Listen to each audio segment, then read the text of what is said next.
بسم الله الرحمن الرحيم والصلاة والسلام على أشرف المرسلين. أما بعد, nous allons continuer un peu sur notre lancée. La dernière fois, on a évoqué le système de référence auquel on doit s'accrocher autant que faire se peut pour restaurer. C'est une tentative de restauration de notre gloire passée. Moi, je n'aime pas faire dans la rétrospective, je préfère la prospective. Donc, il faut quand même trouver les moyens de s'en sortir. Et le premier pas à faire, c'est d'avoir une vision saine et proportionnelle, donc équilibrée, de ce qu'on appelle les référents identitaires.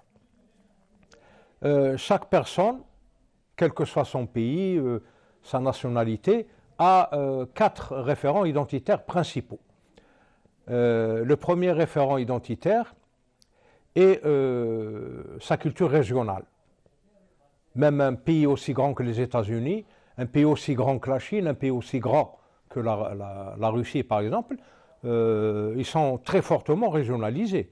Ils sont composés de régions, mais de régions intégrées politiquement. Alors, le premier référent identitaire, c'est le référent régional, donc c'est un référent culturel, strictement culturel. Par exemple, on ne danse pas de la même façon en Kabylie, comme aux Aurès, comme au Sahara, Adrar Timimoun, etc., les Hsesna. Chaque région a là son patrimoine culturel et ses aspects culturels et ses spécificités culturelles. Donc, le référent identitaire qu'il faut prendre en considération, c'est la spécificité de l'individu. Ce référent identitaire régional fait partie d'un référent identitaire politique, national. Donc nous vivons dans une entité politique limitée par des frontières politiques. Peu importe l'origine de ces frontières, ça c'est un autre débat, mais nous vivons à l'intérieur de frontières politiques, nous avons nos institutions, etc. Et toutes les régions participent de ce référent identitaire national. Qu'on soit Chaoui, Kabyle, Touareg, n'importe quoi, nous participons tous de ce référent identitaire national. Évidemment, l'Algérie, ce n'est pas une île isolée qui flotte comme ça dans le vide. Elle est entourée par un environnement international, mondial, et elle fait partie, de façon inévitable et historique, d'un espace géopolitique qu'on appelle le monde arabe. On ne peut pas renier l'arabité de l'Algérie. C'est tout à fait déplacé.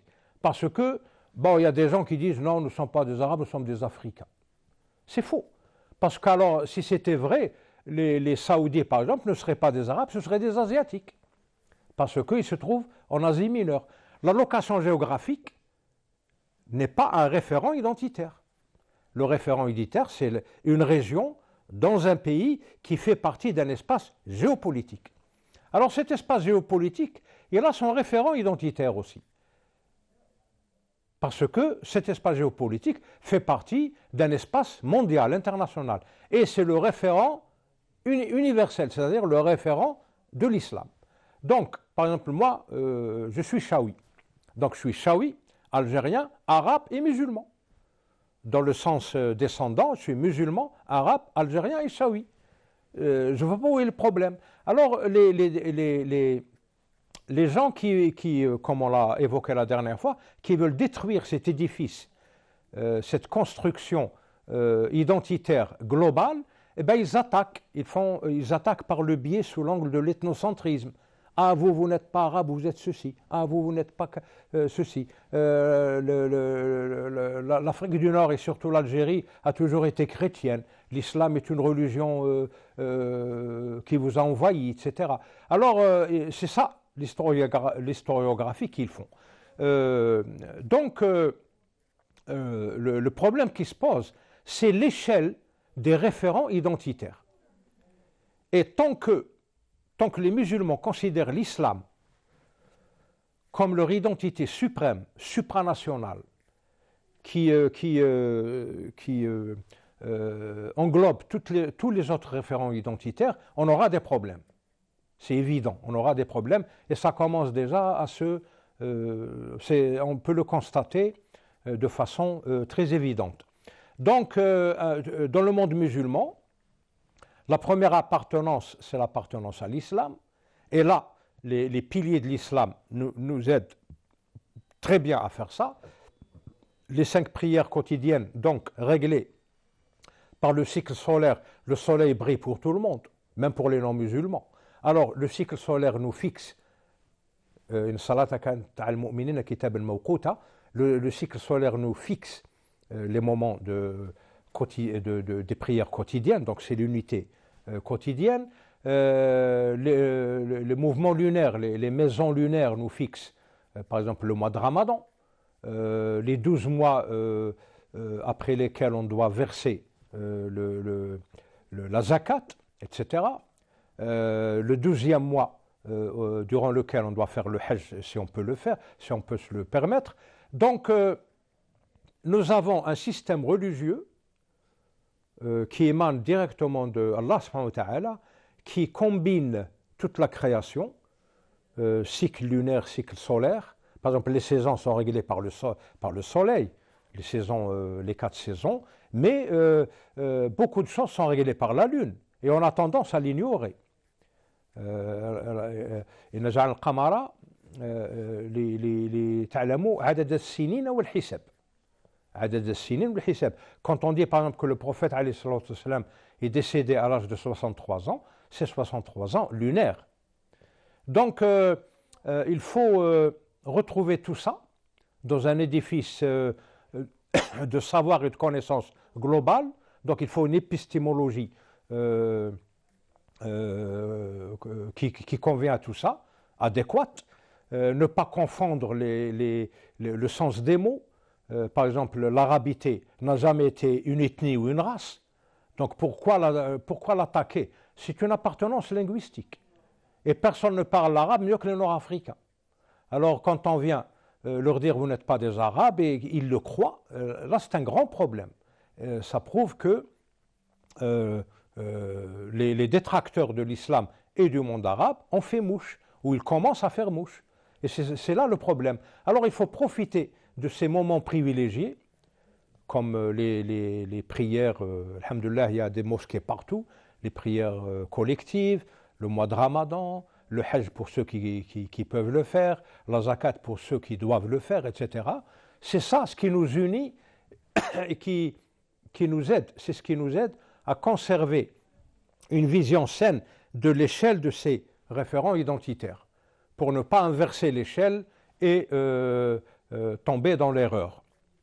Et ça fait partie évidemment de cette fameuse dialectique entre l'histoire et la civilisation. Il faut absolument reprendre notre histoire, savoir nos origines, d'où viennent nos ancêtres, quand est-ce qu'ils ont...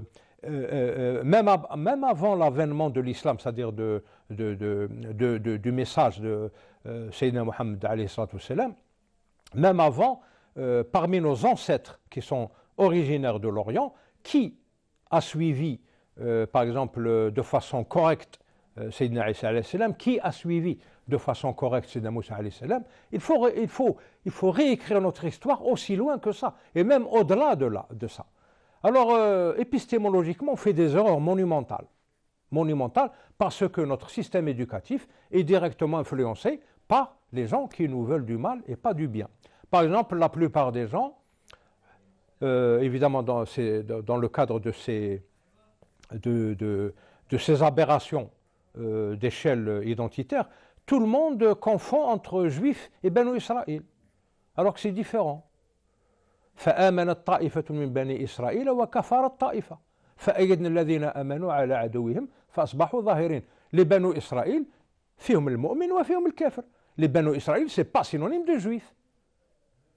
Quand on accepte l'idée que Banu Israël c'est synonyme de juif, adieu la Palestine. C'est ça les erreurs épistémologiques qui nous mènent tout droit dans le mur. Alors il faut reprendre tout ça, il faut une volonté politique pour y arriver, et il n'y a rien de mieux que profiter de ces moments privilégiés, comme ce mois béni qui ne fait que commencer. Et j'en profite encore une fois de vous souhaiter un très bon ramadan, un jeûne mouafq incha'Allah, et d'ici la prochaine fois, je vous dis saha sahurkum, saha ftourkum, wassalamu alaikum wa rahmatullahi ta'ala wa barakatuh.